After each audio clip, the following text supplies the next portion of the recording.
few months ago, I talked about one-hit wonders in rock and alternative from the 90s, and so many other suggestions came from the comment section of that video, I decided we're gonna look at 10 more one-hit wonders in 90s rock.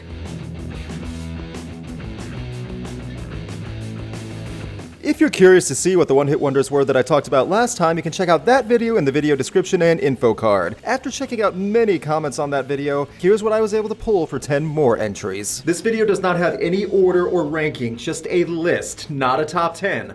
The only real criteria is that the song has to be somehow argued as rock or alternative, and that they had to have some serious charting success or unit sales. That, and, has to be released in the 90s. Duh. You know how these lists work, let's take a look.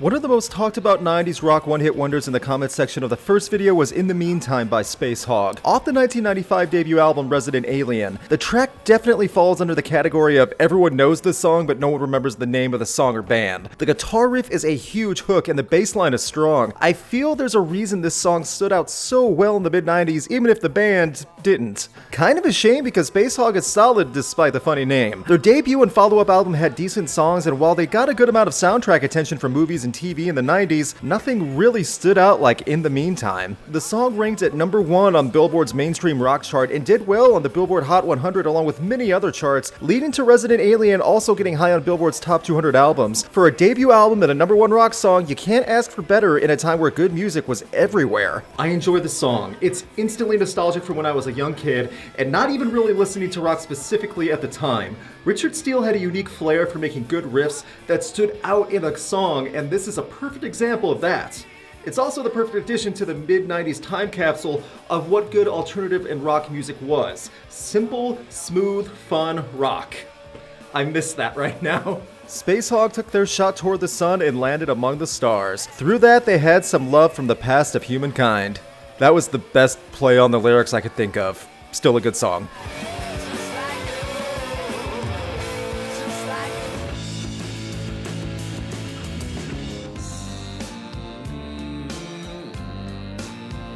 Speaking of soundtrack songs, a big one-hit wonder by the name of Crash Test Dummies came from Canada in 1993. Labeled as folk rock, and when you see the band it makes sense, the Canadian song was the perfect background filler song for several movies and TV shows through the 90s. Charted impossibly high for what it was, going to number 4 on the Billboard Hot 100 and hitting number 1 on several charts in and out of the United States. The track itself was certified gold in the US, and the album God Shuffled His Feet would go triple platinum in their home country. Has one big positive thing going for it for sure. That deep baritone voice is rare to hear in alternative, but Brad Roberts' vocals are what helped the song stand out. Lyrically, it's not a masterpiece when you break it down. I mean, come on, even the song title could have told you that. I remember this song as the one that played when Lloyd rode on that scooter to meet up with Harry on the highway in Dumb and Dumber, where he traded it in for the dog van. It added to that scene nice, but at best, it's a novelty. Don't get me wrong, the band has some talent, and Crash Test Dummies had a long career putting out 9 albums up until 2010, and the pinnacle? I get how people may really enjoy the song and defend other songs and albums from Crash Test Dummies, but is a product of 90s one-hit wonders having one unique quirk to make a song stand out and succeed. Can't always argue with success.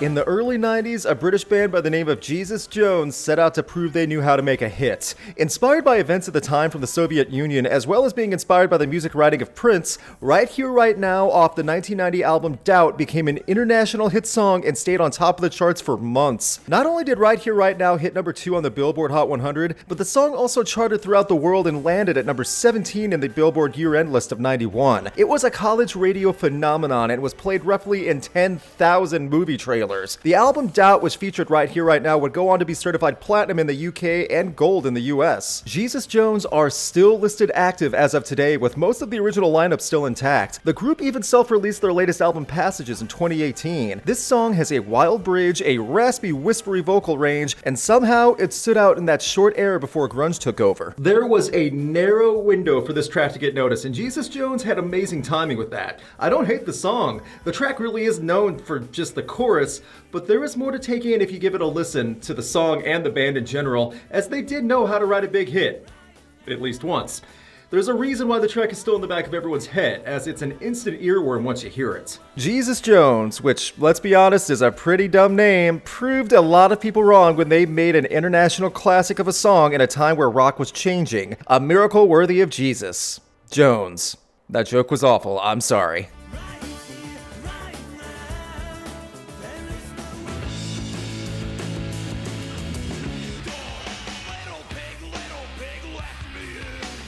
I feel that a song like Three Little Pigs by a labeled comedy rock band would never have been made as big of a hit as it was in the early 90s. It just wouldn't have worked out any other time. It's another case of all the stars aligning, and Green Jellÿ made something memorable with a hard rock take on the children's story from the band's 1992 serial killer soundtrack. Three Little Pigs was a charting hit as well. It went up to number 17 on the Billboard Hot 100, ranked on Billboard's Hot 100 year-end chart, and the single was certified gold in the US. The song is ridiculous and over the top, but that's what makes it amazing. The growl in Bill Manspeaker's voice is killer, and the guest vocals from the Pigs are great. And if you weren't aware, the high-pitched Pigs are voiced by Maynard James Keenan and Pauly Shore. Not making that up. This is peak early 90s. This song should not work, but it totally does. It's great. It's fun.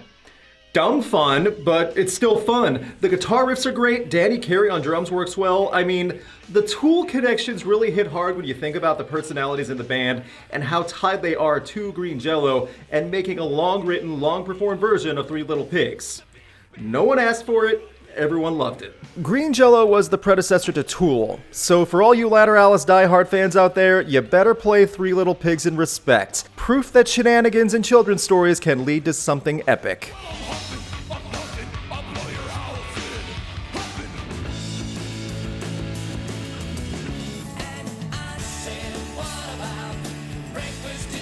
Behold, one of the most mind-numbing songs of the decade. Seriously, I talked about Breakfast at Tiffany's, the song before, as it's a great example of ambient background noise in the form of music. But Deep Blue Something, the names of these bands, only had one hit song coming from their second album Home, but in turn they made sure their music was heard by everybody. A quick guitar riff and the first line of the chorus is what people remember. That's it. And to be fair, that's all that needs to be remembered, as less than 20 seconds of a song was enough to shoot this song onto the charts. Breakfast at Tiffany's, a song about watching the movie Breakfast at Tiffany's in order to find something in common between a couple. Yes, really, that's what it's about. Charted high on several US charts and did even better through Europe, even topping UK charts and going platinum in Britain. Deep Blue Something would release other albums, but nothing stood out as well as the track about watching a movie and just talking about it.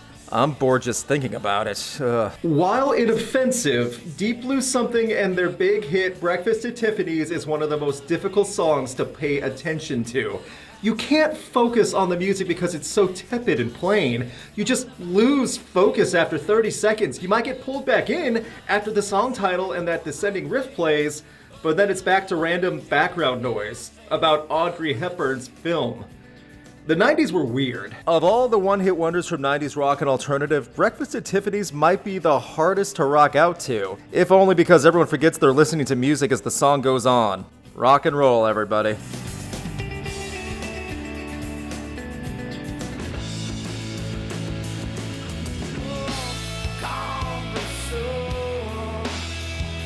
Going from a bland single to a much more energetic one, 7 Mary 3 broke through on the mainstream in a big way. Cumbersome became a rock radio staple instantly and hit mainstream radio in the mid-90s as well. Coming off the band's second album, American Standard, Cumbersome spearheaded a band's entire career, and the song is still getting airplay on alternative stations in the US. Cumbersome hit number 1 on the mainstream rock chart and broke the top 40 of Billboard's Hot 100. The album American Standard would be certified platinum in the US and Canada as a result of the band's success. There were attempted songs to help add to what 7 Mary 3 had on the radio, including Water's Edge, which was played on rock stations, but nothing came close to Cumbersome for the band. This truly feels like the perfect song bridging grunge and post-grunge with all the yeah-yeahs and no-nos, while also being memorable in the writing. It's a loud, catchy song about regretting a breakup, and it really has some attitude behind it. I remember being young and trying to sing along to this with my sister, and what I like about it is that it's instantly memorable in good ways. The band had other good songs as well, and 7 Mary 3 had 7 full albums come out across 14 years before ending in 2012.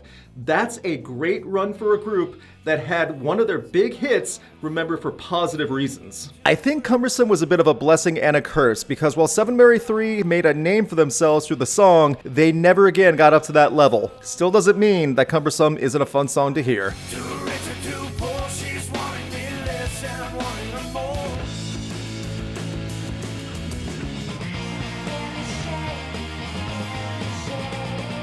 Kim Deal is an artist who I think will never get all the credit she deserves. Whether with Pixies or the Breeders, she is one of the unsung heroes of 90s alternative. When she formed the Breeders and made a hit with Cannonball off the 1993 album Last Splash, she proved she wasn't just a member of the former band, but could also make a hit of her own with her own band. Cannonball would chart on the top 40 mainstream and Hot 100 of Billboard, along with charting well on the rock tracks and several charts in Europe. Cannonball also helped the album Last Splash go platinum in the US and received several other certifications in the UK, Canada, and beyond. When I think of that dreamy, youthful 90s indie rock, Cannonball is one of the sounds that comes to mind. The heavy bass in Kim's vocals remind me of every coming-of-age teenage comedy back then. The break and then heavy pickup halfway in always stood out to me as a funky little change-up, and it's hard to not get lost in the groove of this song. It's infectious, and the instruments really shine on it. I stand by that the indie and alternative scene of the 90s owes much more to people like Kim Deal than she ever got credit for.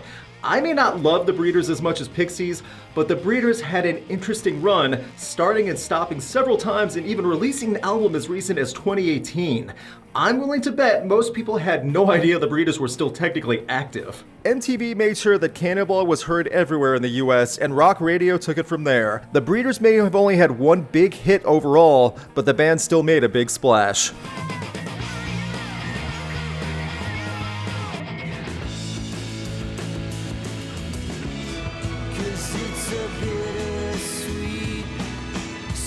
Boy oh boy, do the Verve have an interesting history behind them. While in their homeland of the UK they had a few more hits on some of the charts, through the rest of the world and in the US they are deemed a huge one-hit wonder. Bittersweet Symphony, off of the Verve's third studio album Urban Hymns in 1997, was nominated for a Grammy, MTV Awards, and a rights dispute. Many people don't know this, but Bittersweet Symphony paid out a ton of royalties to the Rolling Stones because the Verve used the opening string section as a sample. It was a big legal mess filled with greed, but that didn't stop the song from succeeding worldwide. Bittersweet Symphony was huge on Billboard's mainstream charts. The song was certified gold in the US and twice platinum in the UK. And while there were other songs that got attention in the UK from the band, the Verve were known through most of the world for having one killer song and a memorable music video. Not only was the song a huge piece of pop culture in TV and movies, but the track still gets airplay on alternative and retro stations. The band is broken up and reformed several times over the years until finally ending in 2010, but people still remember the name of the band because of Bittersweet Symphony. I'm aware that many British fans would be upset by calling Bittersweet Symphony a one-hit wonder song, but when you look at the singles released after, nothing came close. It's a shame because the Verve, and especially Richard Ashcroft, have a world of talent, but after finally blowing up and then having so many highs and lows internally, the Verve just didn't last long enough long-term after this song got its sweet attention. And for the first time, I'm glad I don't have a P.O. box because I'm afraid of all the British viewers sending me hate mail. Sex and violence, melody and violence, and one international hit song that made a band a household name, even if for a brief moment. Seriously, British viewers, put down your pitchforks.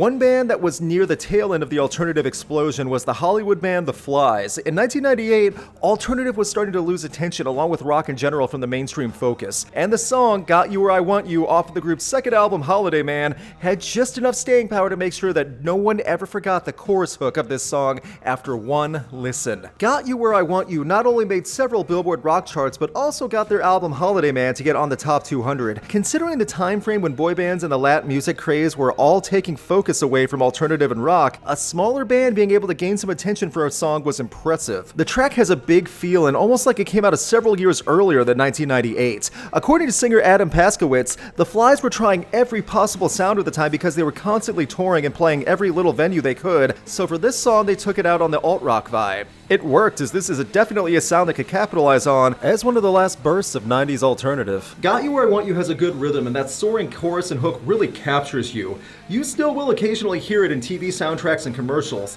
The Flies would release a follow-up album before disbanding in 2002, but at a time where alternative, grunge rock, all this music was taking a backseat, it's impressive that they stood out in a sea of every other wild 90s genre out there. The Flies worked hard coming out of Hollywood and had their 15 minutes of fame right when they wanted it. Another example of a band getting attention because of a good song. Before we get to the last entry and my personal favorite one-hit wonder ever, please hit the like button below if you've been enjoying this video so far. It helps a ton to push this video out to non-subscribers on YouTube. Thank you. Alright, what do I think sticks out as the best one-hit wonder of the 90s in rock and alternative?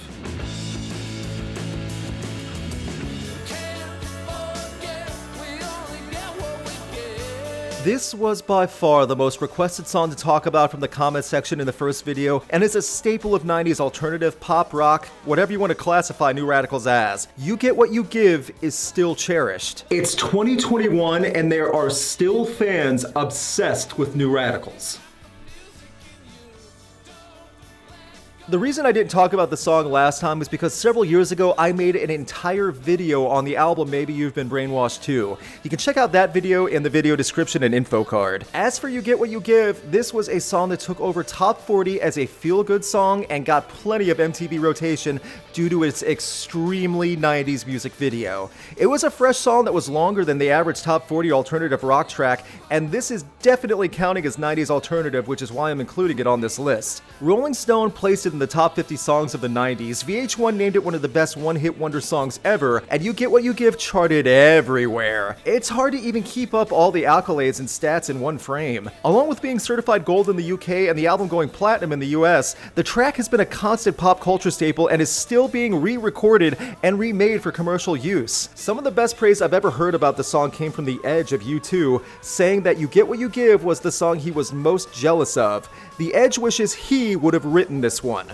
That is an endorsement. I see this song as a snapshot of the positive moments of music in the late 90s. From the big chorus to wild ending that everyone remembers about Courtney Love and Marilyn Manson, so many artists and one-hit wonders came out of this and had just a moment to shine. After New Radicals disbanded, Greg Alexander would go on to be a Grammy Award-winning writer and producer for years to come, working with other artists. This is my favorite one-hit wonder, and the album is a guilty pleasure of mine. I can explain how I love heavy music all day long, but in the same breath, I'll continue to praise a song like You Get What You Give on an album as wild, ridiculous, and memorable as Maybe You've Been Brainwashed Too. That's an accurate description as well. This thing goes off the rails at times with the songwriting. I still love it though. The 90s really were a golden age for creative and inventive artists to shine. Maybe we'll get lucky this decade and hear more of that in rock and alternative. To all those aspiring musicians out there, don't give up. And that was a look at 10 more one-hit wonders in 90s rock. Know of another one-hit wonder not covered in this list or the previous video? Leave a comment and let everyone know. Big thanks to my patrons and a special thanks to Brandon Barenfeld, Chris Doman, McKenna White, and Dom Smith. You can have a say in upcoming videos and see videos early by supporting Rocked on Patreon. Click the link in the video description for more info. Please subscribe and ring the bell to get notified of upcoming videos. You can check out my concert photography on Instagram, and you can keep up to date with Rocked on Facebook and Twitter.